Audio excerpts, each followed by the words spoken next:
Okay, I'm going to make this video because I get asked a lot about what I read, how I pick what I read, that kind of thing. So this is my reading guide 2021 edition. And I think people are generally interested in what I'm reading because I bring up authors and writers so much in my other videos that it's only natural that they'll want to know what else I'm doing. Before I get into any actual recommendations, I'm going to talk a little bit about how I pick what I read and how I read personally. I always read with a purpose, whether that's to learn something or to have my beliefs challenged or refine my ways of thinking, those kinds of things. I read books that are generally pretty dense, maybe not the most thrilling or the most interesting books ever written. I would say that 95% of what I read is nonfiction, with the other 5% just being kind of a break. So say I read a really hard nonfiction book and it's got my brain scrambled and I don't want to look at another book ever again.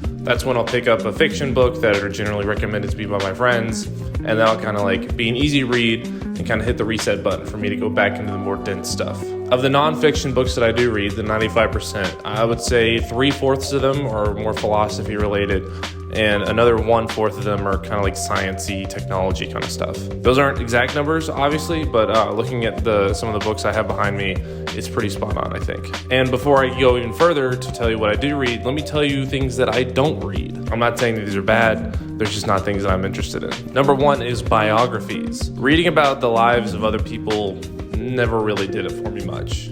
I barely care enough about myself. Lord knows I don't have the attention span to follow what's going on in someone else's life. I'm not saying that they're not interesting or they can't be inspiring, but there's really not a lot I can do with the information I get from those books. Number two is history. This kind of goes along with the biography aspect, where it's a lot of information that I can't really do a lot with. Now, I'm not saying I don't read history at all. A lot of the books I do read require some sense of historical context in order to understand why they're writing a certain way or what they're talking about in a grander scheme or where their thoughts are originating from and why certain things might seem outdated in our time. That's where I'll dive more into history then, but I typically won't read an entire book just dedicated to history itself. So for example, I just finished The Birth of Tragedy, a book by Nietzsche where it's important that you have a historical context of what ancient Greek culture was to a certain degree, so you kind of know who the people are, what they're writing about, what their thoughts on certain things are, so it all just kind of makes more sense.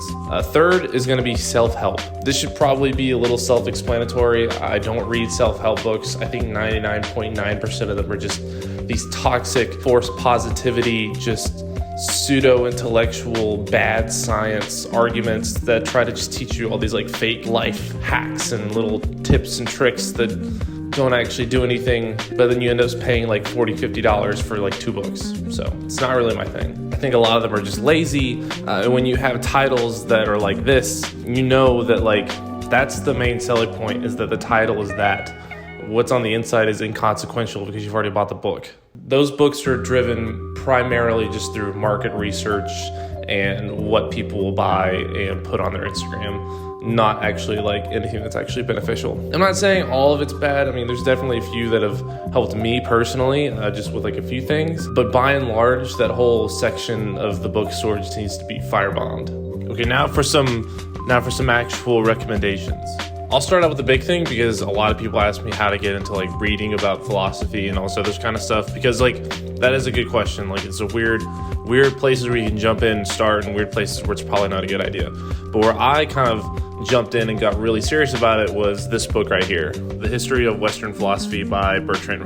It's a good historical summary of just really starting with the very beginning, starting with the ancient Greeks, going all the way through most of European history until you hit around Nietzsche and Marx, that kind of realm. And it does a good job of just kind of summarizing everything, and everything just kind of flows together in a logical sense, oh, this guy comes from this guy, and then this guy comes from this person, and that kind of thing. There are some not great things about it for people who are more newer might not get it though. So the most obvious thing is that it's only Western philosophy. It does not cover Eastern philosophy at all, period. And if you're interested in anything like that, I would suggest reading anything really by Alan Watts, who was a British philosopher who kind of brought Eastern philosophy into the the cool kids club of the West. And then like once you've kind of got a grasp on him, just kind of start moving down into the actual authors that he starts referencing and the actual teachings and stuff like that. Another big thing is that a large portion of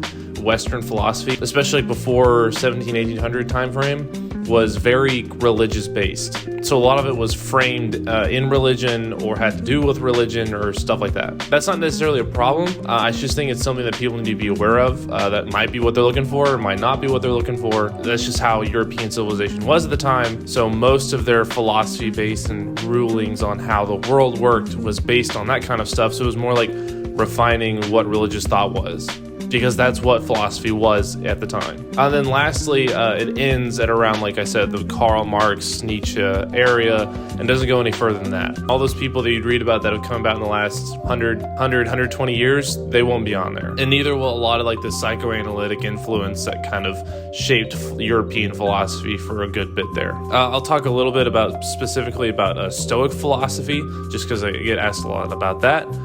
You cannot go wrong with the classics, and then once you got those down, you'll feel free to go anywhere from there. So I would say Letters from a Stoic from Seneca, Meditations by Marcus Aurelius, and then Discourses and Selected Writings from Epictetus. Those are like the big three you'll see most places. I talk a lot about existential writing, but that one you have to approach a little bit differently, just because it's a lot more in depth and intense than what a Stoic might write, you know? And when I mean dense, I mean like dense. So what I did, and what I would suggest a lot of people do, is if you're looking to get into that kind of stuff, you just start with like a video talking about what this writer likes, what this person believes, that kind of thing. And then like summaries of the thing before you even read it. But if you're trying to really get into existential writing, I would start with Camus, because it's a lot more digestible. A lot of his writings are just novels that kind of address what his thoughts are, that kind of thing. But it still makes sense because it's just a fiction book. And then once you've kind of got the ideas from there, you can kind of move on to the harder stuff, like his more nonfiction writing, and then like Sartre, going back into Nietzsche, that kind of thing. So like right now I'm rereading parts of just what Nietzsche's written, just because it's written really esoterically, and I've had to like go back and read summaries and listen to lectures on what he's talking about, just so I have a better understanding of like what he's actually trying to say. Because sometimes it does get really dense, and I have to incorporate lectures and videos, other people's writings, into understanding what these people are saying. So if you feel that way, you feel these books are too dense or anything, don't. There's a ton of resources to really help you get into the nitty-gritty of them, especially if you're like me, where you don't go to school for this stuff and you're really just learning it on your own. Now, I mentioned before that I read science and technology books, but I feel like there's a very important distinction to be made with these kinds of books. There are scientific books, and then there are books reporting on science. Those are two very different things. This is a science book. This is a book reporting on science. This book was written by a Nobel Prize winner in physics.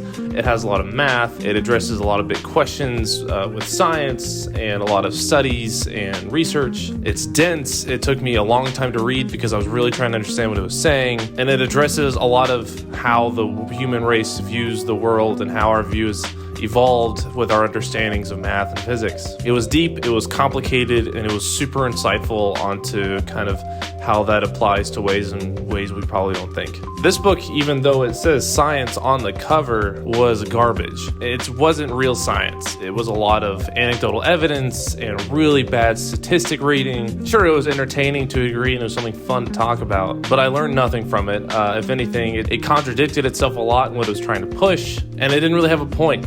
It was supposed to be a book about how ancient humans used to breathe and have a much better understanding of breathing, and it was supposed to apply science to their techniques, and it really didn't. And it just applied a lot of just bad logic, and at the end it kind of left a really bad taste in my mouth. But this book was written by a reporter, not a scientist, and typically that's what you'll see. If you're going to read a science or technology book, try to read it from someone who has credentials other than a press pass. Perfect example, you would have been much better off just watching this guy's Joe Rogan interview than you would have actually reading his book. And then lastly, I brought up fiction books. This was the most recent book that I read. It's called A Little Life. It was the saddest book I've ever read. It was also probably one of the best. It's just about this guy and his group of friends, and they start off like in college, and then it just kind of follows them their lives up until late adulthood, and just all the horribleness and tragedy and complications of life that just kind of fester. It was beautiful. It made me depressed. I wanted more of it. Could not recommend it enough.